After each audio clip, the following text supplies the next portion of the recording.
નમસ્કાર, આપ જોઈ રહ્યા છો નેશન પ્લસ ન્યૂઝ. હું છું આપની સાથે હેતલ ભગત. સુરતના વરાછા વિસ્તારમાં અસામાજિક તત્વોનો આતંક ફેલાયો હતો, જેમાં એક કાર ચાલક દ્વારા બાઇક ચાલકને ટક્કર વાગતા ત્યાં બબાલ થઈ હતી.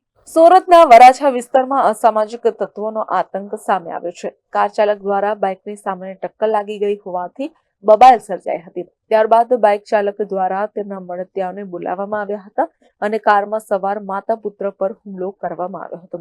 આ સાથે જ કારમાં તોડફોડ કરવામાં આવી હતી. આ ઘટનામાં મહિલાને ઈજા પહોંચી હોવાથી તેની સારવાર અર્થે હોસ્પિટલ ખસેડવામાં આવી હતી. એ અંગેની જાણ થતાં વરાછા પોલીસનો કાફલો ઘટના સ્થળે દોડી ગયો હતો અને મામલો થાળે પાડ્યો હતો. મળતી માહિતી પ્રમાણે વરાછા વિસ્તારમાં જ રહેતા એક પરિવારના માતા અને પુત્ર કાર લઈને વરાછા વિસ્તારમાં આવેલી ઈશ્વર કૃપા સોસાયટી પાસેથી પસાર થઈ રહ્યા હતા.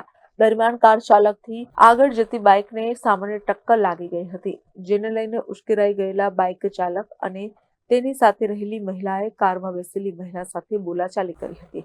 ત્યારબાદ વાત ઝપાઝપી સુધી પહોંચી ગઈ હતી. રોડ પર જ આ તમામ દ્રશ્યો સર્જાયા હતા. આ દરમિયાન બાઇક ચાલકે તેના મળતિયાઓને બોલાવી લેતા 8 થી 10 જેટલા લોકો દ્વારા કારમાં બેસેલા મહિલા અને તેના પુત્ર પર હુમલો કરી દીધો હતો. આ સાથે જ કાર પર ચડીને તોડફોડ કરવામાં આવી હતી. કારના તમામ કાચ તોડી નાખવામાં આવ્યા હતા. રોડ પર જ તોડફોડ અને મહિલાને માર મારવાના દ્રશ્યો જોઈને મોટી સંખ્યામાં લોકો એકઠા થઈ ગયા હતા. આ બાબતે જાણ થતા વરાછા પોલીસનો કાફલો પણ ઘટના સ્થળે દોડી આવ્યો હતો. વરાછા પોલીસ દ્વારા ઘટના સ્થળે પહોંચીને મામલો થાળે પાડવામાં આવ્યો હતો. દરમિયાન કારમાં સવાર મહિલાને માર મારવામાં આવતા ઈજા પહોંચી હતી, જેથી મહિલાને સારવાર અર્થે હોસ્પિટલ ખસેડવામાં આવી હતી. હાલ આ મામલે વરાછા પોલીસમાં વધુ તપાસ હાથ ધરવામાં આવી છે. આ સાથે જ ફરિયાદ નોંધાવવાની પણ તજવીજ હાથ ધરવામાં આવી છે. જોકે સામાન્ય બાબતોમાં થયેલી આ બબાલમાં થોડા સમય માટે વાતાવરણ ઉગ્ર બની ગયું હતું.